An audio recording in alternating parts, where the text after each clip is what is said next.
Adidas and the Impossible Field campaign. This, as Alain introduced, this is an award-winning entry. We won a gold and the Grand Prix, in fact, of the EuroFI last year. To set this up in context, it's quite important. This is a campaign that ran in 2005. The thinking behind it actually was from 2004. So here we are today in June 2007, and I'm talking about this campaign. I think it's relevant to set up because it sets up the broader context. This isn't necessarily, this was a status in 2005. I think we have, in our relationship with Adidas, not only in terms of our own marketing thinking, but together with them, evolved beyond this point. So I shall start with this campaign. But I think it's important to notice that this is a story of a brand in radical transition. It's useful to note the status in the 90s. Adidas was a company close to bankruptcy. In 2005, it's a company that is in a position to actually take over Reebok. So a lot has happened on a business front in the interim. And I think that's a story of the company's success on a product development front. It's also a story of the company's success in terms of its marketing approach.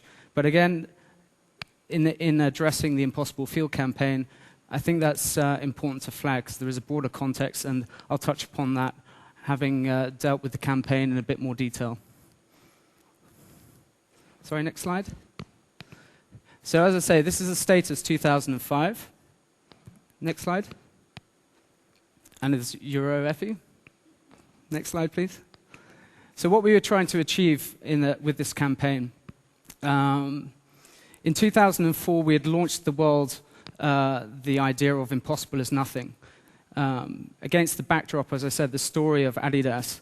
Adidas was a brand that had somewhat lost its way in the 90s and was trying to re-establish its connection with a young target group. We have a core target group of a 17-year-old. The perception of Adidas amongst that group was actually quite rational. They recognize that Adidas has a long heritage. It has the credentials through its participation at all levels of sport. But it versus Nike, which came and introduced itself to Europe, adopting its very much iconic, star-based testimonial approach to marketing, basing its stories around figureheads such as Michael Jordan.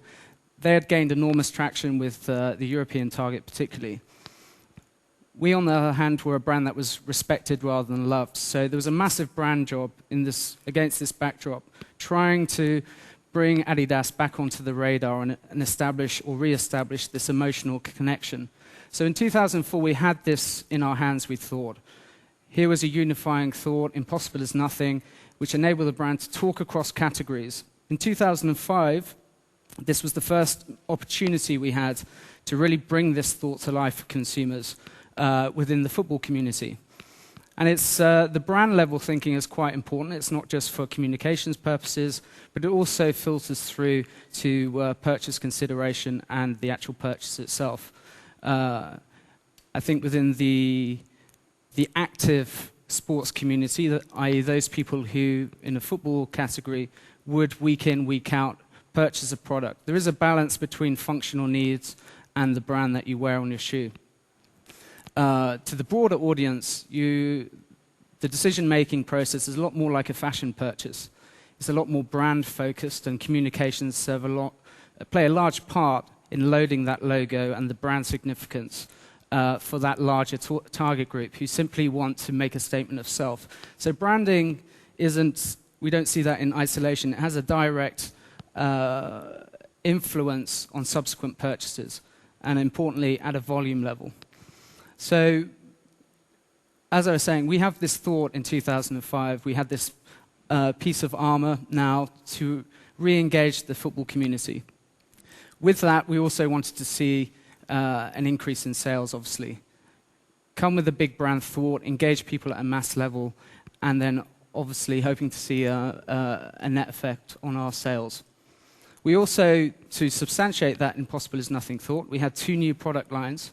An F50 Tune-It boots, which is playing to a lot more of an extravagant flair type of player, and obviously the staple product line, Predator boot, which had enormous credentials within the football community.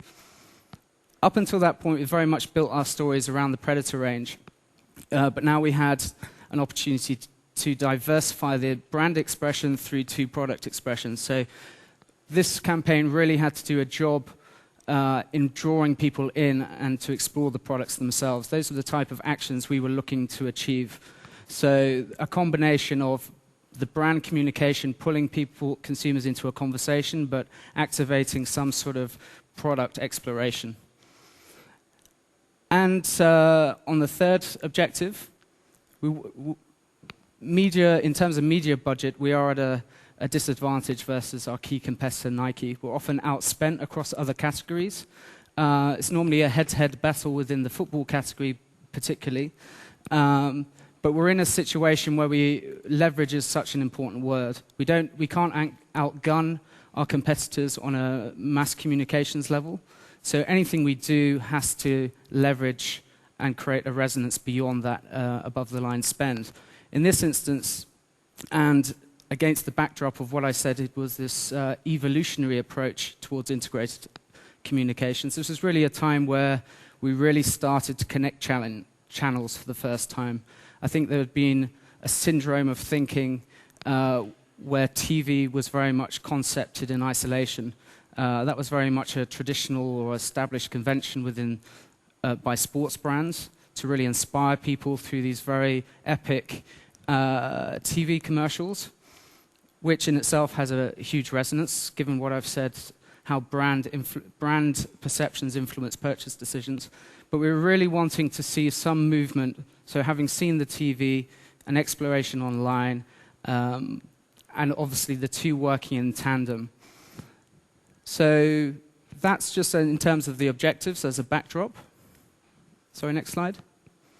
In terms of the messaging, we were obviously very focused on what does impossible mean, impossible is nothing mean to the football community. How can we express that? And this is outside of the context of any channel thinking. This is how we work as an agency. It's very much idea first, trying to interrogate that in the first instance. So at this moment in time, we saw the convergence of a number of themes. We had a larger portfolio of players to exploit, so players such as beyond Beckham, Kaká, people who could extend our message beyond Europe, but also globally. We also had these new fantastic product lines, so we had the tangible products to substantiate our claim. And for the first time, obviously, we had this emotional, inspirational mantra of the brand, something that we could engage consumers in, something for them to believe in when purchasing an Adidas product. Next slide, please. For ourselves and a creative challenge, we were trying to evolve our creative approach as well. If you were to look at an Adidas advertising reel, it's very much based on on-pitch scenarios. We had built up this heritage of authenticity and credibility within the football world, but by adopting a particular creative mechanic.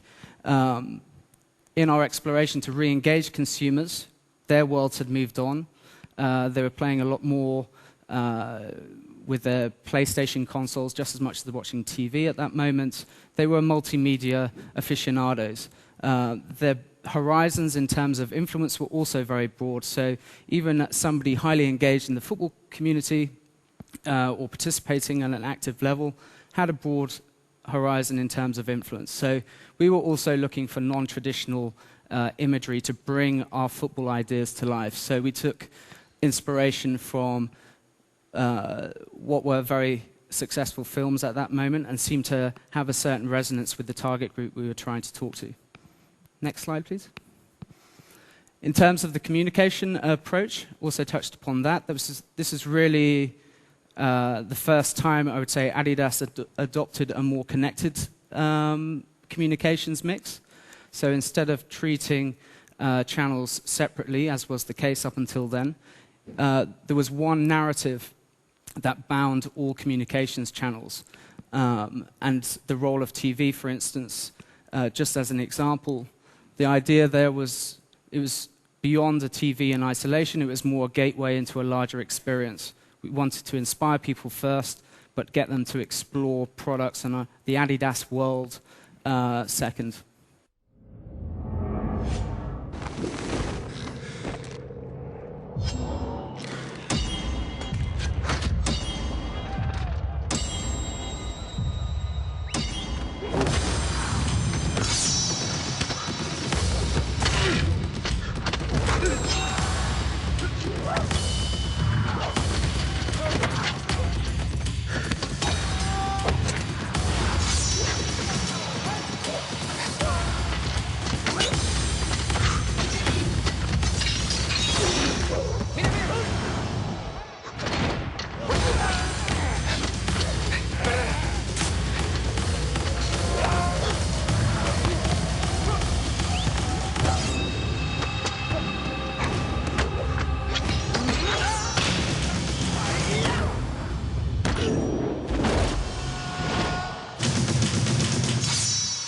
So there was our inspiration to kickstart our conversation with consumers.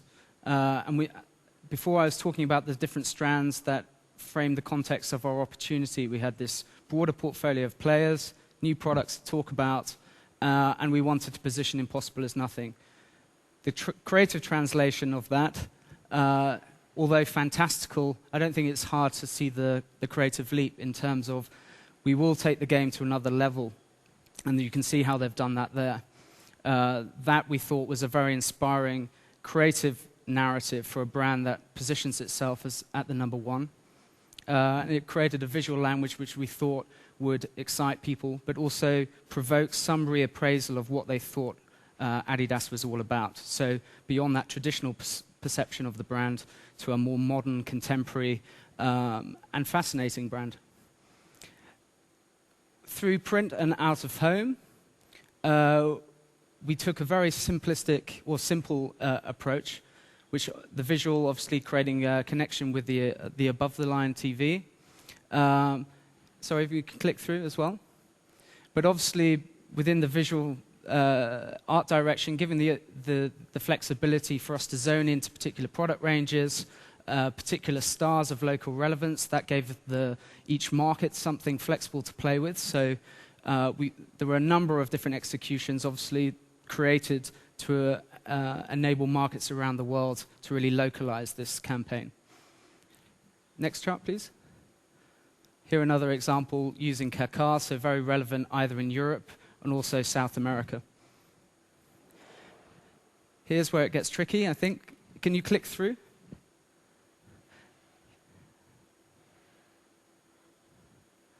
So I have a build chart here of just an example of one of our online. So here, again, we were looking for new ways to engage. This was new for us as an agency with our digital partners, but really stepping outside of the box and really trying to get ourselves in front of consumers. So can you click through, please? Here's just an example of how we took the above-the-line narrative and applied it into the digital context. Here we land on the home page, and again, stepping slightly, we wanted to take a layered approach. Before, the situation was very much that TV would inspire through one particular context, and then online you just fire the dry product presentation. So there wouldn't necessarily be a thematic link between what you see elsewhere and then what you would see as an online experience.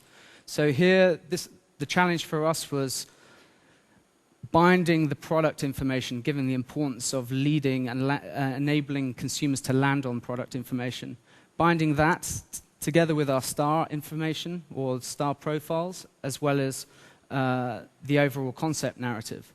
So again, taking our cue from the broader world of our consumers' life, so their influences, whether it be PlayStation, comics, the wealth of films that were around at that moment, you can see that we took a very comic book approach. That allowed us to create this chronology within our online experience and also create a layered experience. So here we have the above-the-line narrative. Can we click through? This is a PowerPoint version, obviously, so this isn't how you'd necessarily experience it.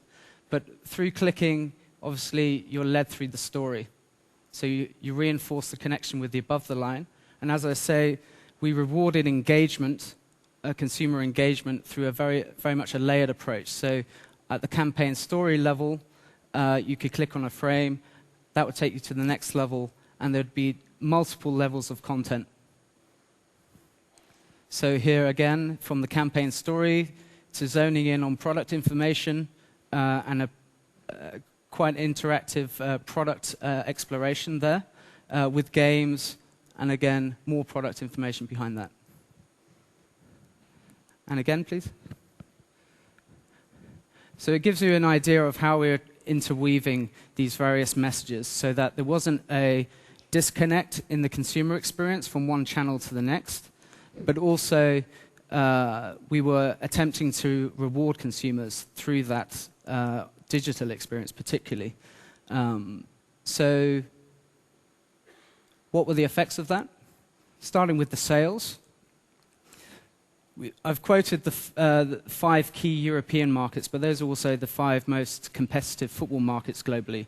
And what we noticed there was that over the campaign period, we noticed significant sales increases, which is obviously a key challenge for us. We get global briefs, and we're not just looking for local market shifts. We want to see, obviously, create shifts on a regional or a global level. So a very significant result for us as an agency. And then zoning in particularly on our core target group, then the sales effect was even greater. In fact, we were the only ones to mark a market share increase versus our key competitors, even though actually they were active in terms of communication over the same period. Given the significance of consumer perceptions versus brand, we're obviously paying a close attention to those because they do influence purchase decisions, as I said. So in our post-campaign tracking, consumers told us or marked us in terms of the most inspirational football brand, the brand with the most superior products, and great shoe designs. That was certainly something that we weren't able really to showcase up until then. Perception being we came with very functional, professional, yet not particularly attractive products. So that was a great score. And I think significant given the construct of our communications plan to inspire and then enable consumers to land on a quite exciting product showcase. Also, in terms of what consumers told us, that we were generally better than other sports brands. That's obviously good to hear. And despite our #1 position, also that we're a brand that was moving on its way up, so that there was this sense of momentum still. So here was clearly a brand in transition, and consumers were quite receptive to where the brand was going to go next. So quite an exciting consumer response in that respect. Next slide, please.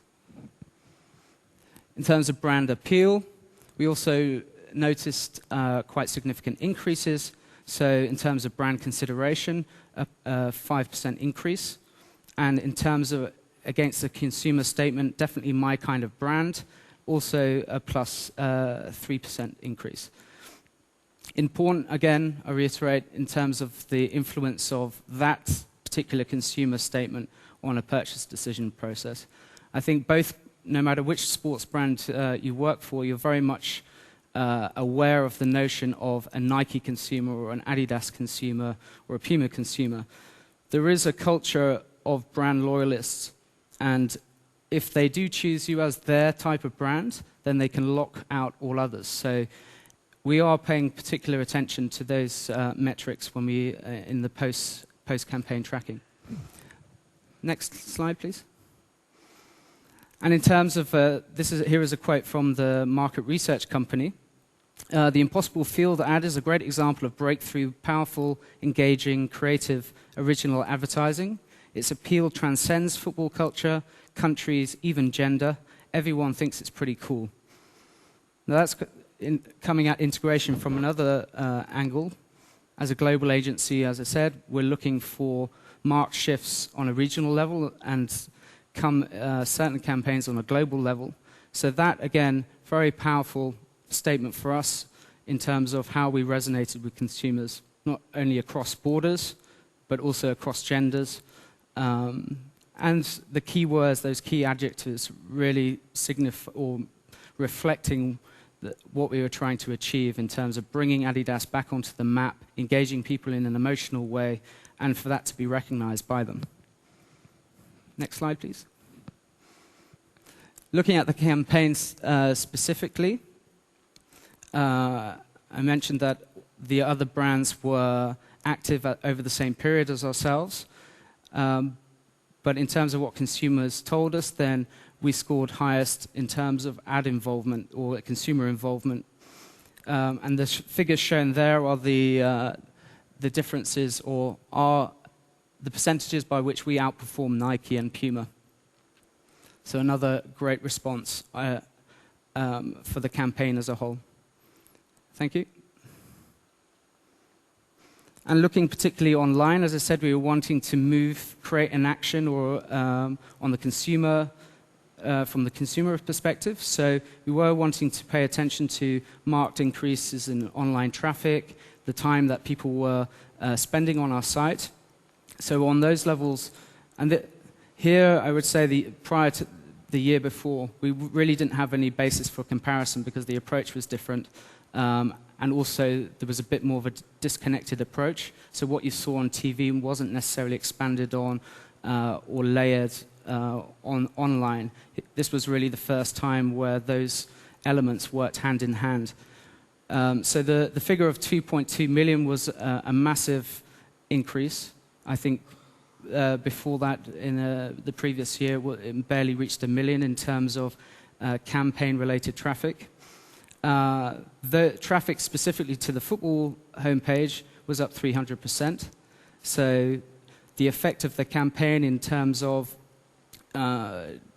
setting up the digital as a destination within the campaign narrative was obviously working very well, and also able to extend the time consumers were spending with us. And there we noticed an increase of plus 124%. So all big figures that we're very pleased with, given what this campaign with One Giant Leap was trying to achieve. Next slide, please. And given that we were launching the Impossible is Nothing thought, this was from a youth study conducted by Energy BBDO, and they noted that Impossible is Nothing resonates with this generation almost like no other campaign that I've ever seen. Again, another massive statement for us and Adidas in terms of launching the idea and creating that powerful resonance within the youth target group. Thank you. So to return to this broader context, that was one moment in time, status 2005. And I just want to share how we've moved on beyond that time, because there are a number of massive campaigns have taken place in the interim. And so is our approach to not only integrated communications, but also the way that we organize ourselves with Adidas and how they organize themselves internally as well. So creating these processes for success. Thank you. Next slide. And next slide. So this is really a story of how we've evolved our messaging. As I said, Impossible is Nothing was a milestone in rallying not only consumers, but also the company itself around one core idea. That had a massive influence in terms of how we communicate and how we engage consumers. It also a story of our media approach, and also, as I said, how we organize ourselves. Next slide, please. So in terms of messaging, I think the shift can be best summarized from category thinking to brand thinking. And over the next couple of slides, can we click, please? Sorry, one back. That's it. Okay. So this was a status for a long while, maybe over a period of 1 or 2 decades, Adidas's approach to how it exposes the world of Adidas to consumers. So if you were a basketball consumer, you saw a basketball ad, or a runner, you saw a running ad.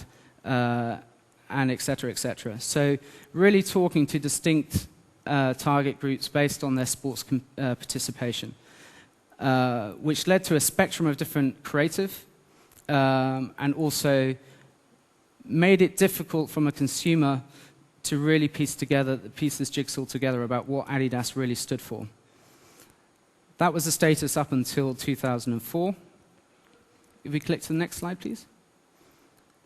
And this is where the journey we began from 2005 onwards. So trying to rally consumers around one thought and then using the category messages to really bring that to life for the relevant target groups. Seems a slightly banal shift, but the implications of that in terms of the campaign approach, whether from a content or a media, were quite radical. Next slide, please. So here, just an example, I'll give you a timeline, the chronology. In 2003, you see this fragmented approach really coming to life. So there was a women's campaign for the Women's World Cup, a Rugby World Cup campaign featuring the All Blacks, and a showcase campaign featuring two key assets, Beckham and Wilkinson from the rugby world. But very much sports category by sports category. Then in 2004, next slide please, we launched our big cross-category thought, the attitude behind the brand. So it really became a rallying point for all categories to play off. Behind the scenes, that also means the football communications manager, the basketball communications manager, all working from the same piece of paper in terms of what's the lead thought that we want to communicate to consumers. In 2005, a slight step back, but for a particular reason. Sorry, can we stay on the previous slide? 2005. The context of 2005 was very much based on laying the ground ahead of the World Cup. There was a certain anticipation for 2006, given that the World Cup was going to be on Adidas's home turf, and given what Nike had done in the previous decade, launching itself amazingly well within the European market, there was this. We were waiting for them to come out all guns blazing on our home turf, because that would have made a massive point for their brand. Puma in the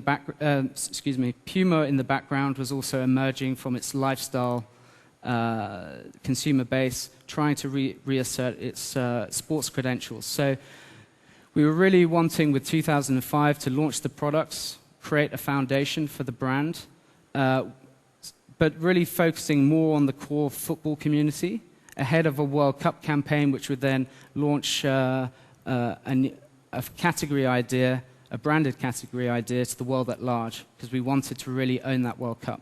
So that's what we were doing in 2005. It also provides a context for the Impossible Field campaign that I've shown you.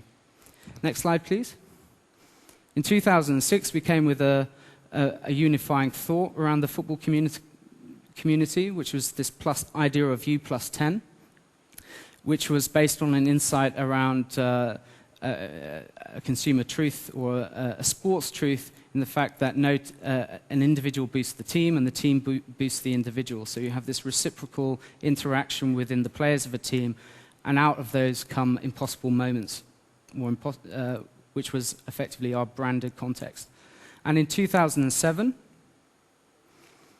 we've come to what will kind of lay the foundation for our future approach, which is, again, is impossible as nothing, cross-category ideas.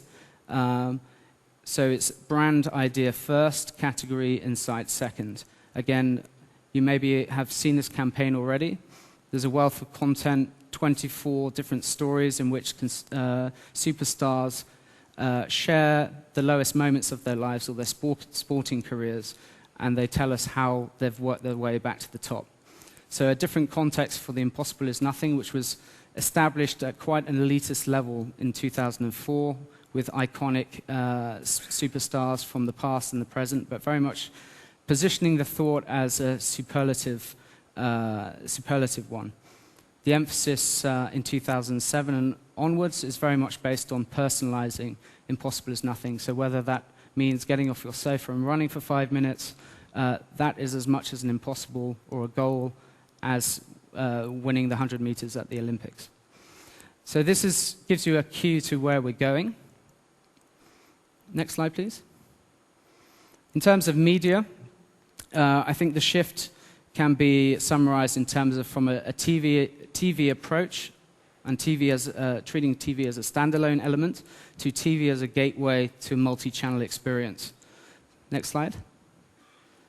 So I think I touched on it previously in terms of the way that we would typically develop our campaigns.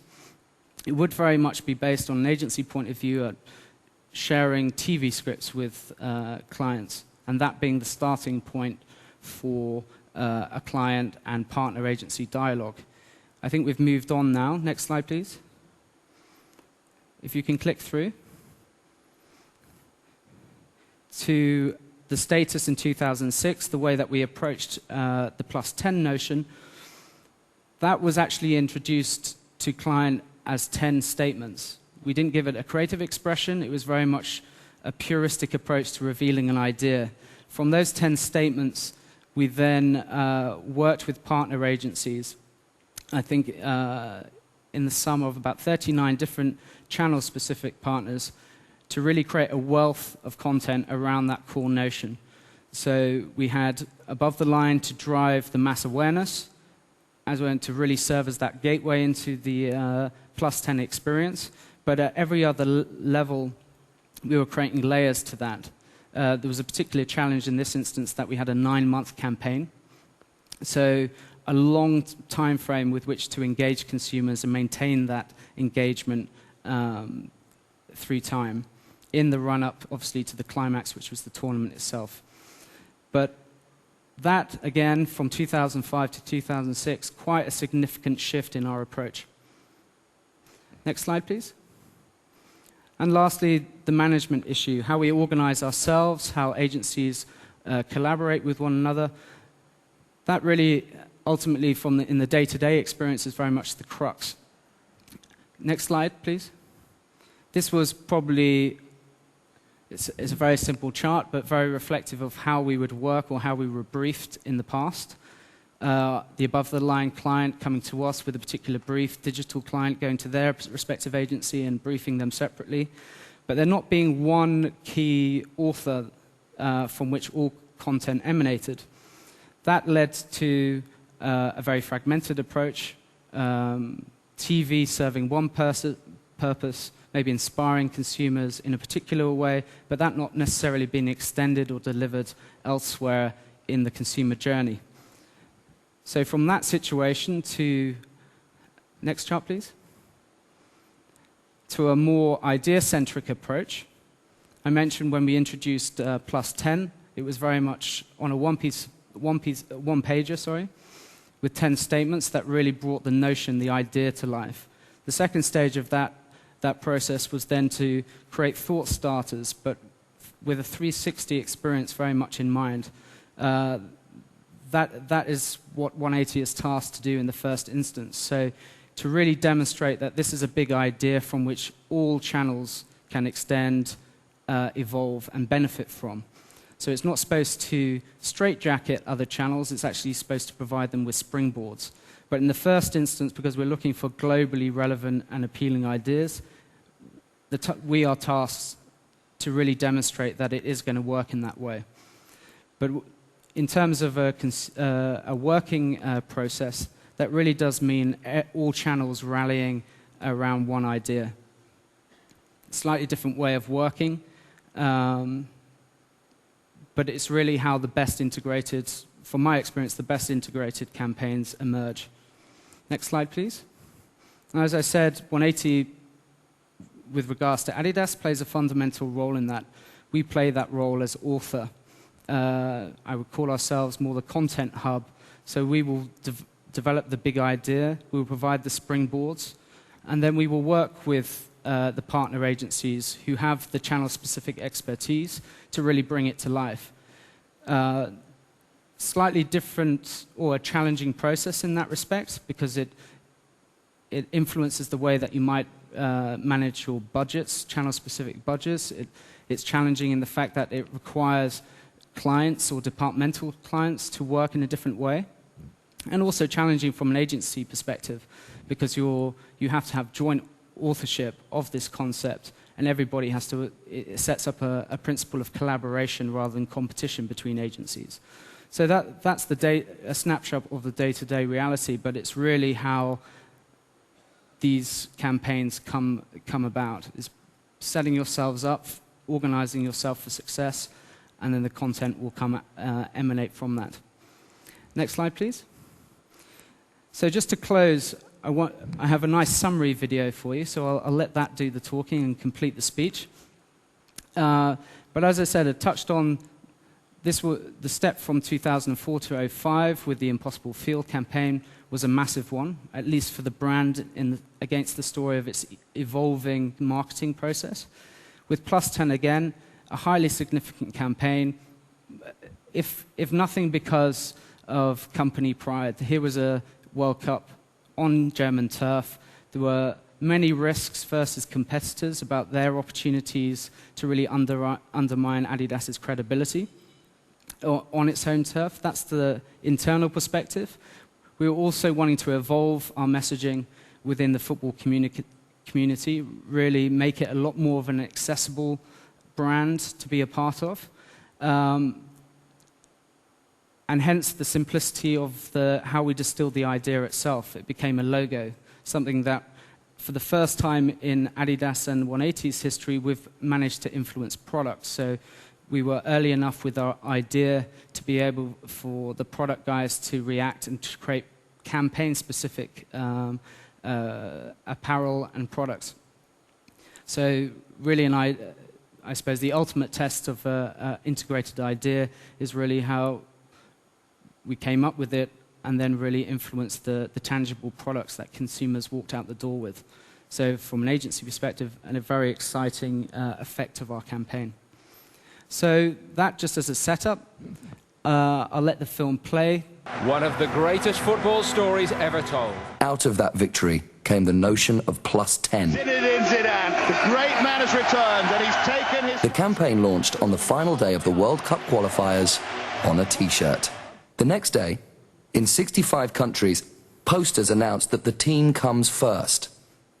In Italy, Plus 10 was introduced on a reality TV show. It followed the fortunes of a semi-pro team coached by the former Italian national team manager. Oggi in poi, ognuno di voi avrà la scritta +10 sulle proprie maglie. Ha un valore altissimo. Stage 2 of Plus 10 was a massive recruitment campaign launched on MTV in 6 two-minute documentaries. How long have we got? 2 hours. 2 hours, is that it? Yeah. I'm actually cold. I've got 2 hours to find a team from East London, where I grew up. I used to live at that one then, to beat the French. 12 star players had just a few hours to find 10 players of their own nationality for games against another country. 日本人いますか?なんだよ、日本人じゃない。 That's why they call it street football. Chefs, students, office workers, anyone could end up representing their country.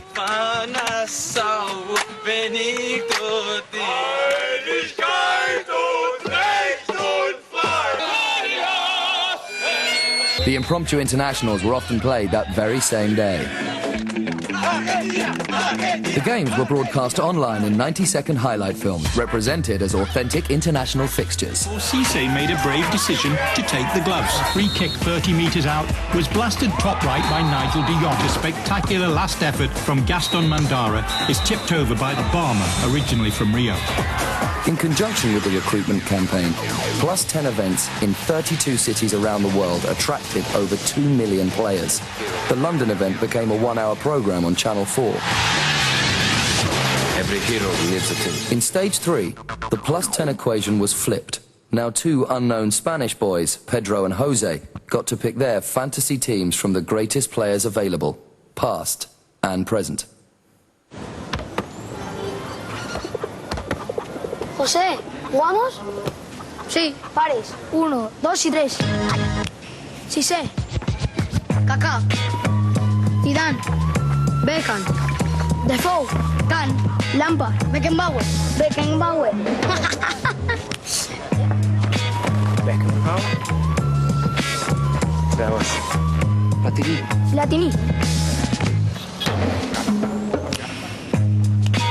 Oye, Defoe.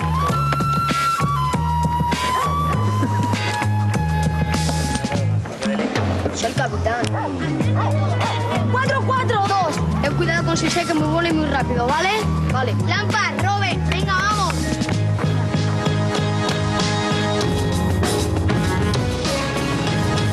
¿Listos?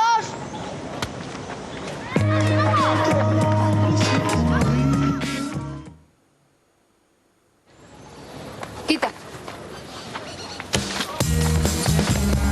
¡Venga, vamos! ¡Venga, corre!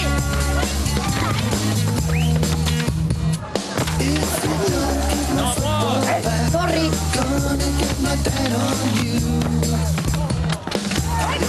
¡Aquí, pata!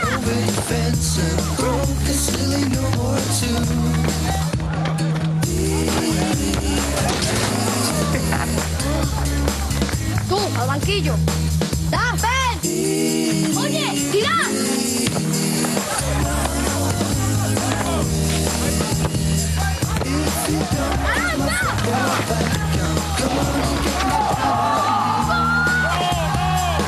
No, que ha sido gol, no. ¡José! ¿Qué?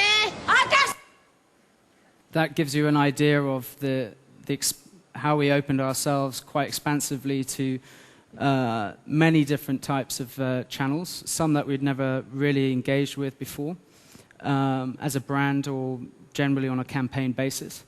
But in terms of interaction specifically as well, online became very much a massive conduit within the chronology and the consumer journey as a whole. But you'll also see that the different ways that we were trying to embrace non-traditional media as as other channels with which to interact and engage consumers. So that was the first excursion into programming, for instance. We also developed co-ops with TV stations to, over a 9-month period, re-emphasize the +10 notion. We also created co-ops with Xbox so that we were very much a part of the gaming world, so our products and our stars were showcased where the male target group particularly spend the majority of their time. So although online was very relevant and crucial to the whole chronology and rollout of the campaign, I think that cyclical chart really shows the open playing field we were really embracing as a brand. And that kind of gives you a cue to how Adidas at least is moving forward and how hopefully in the campaigns that you'll see how Adidas will interact with you all in the future. Thank you very much.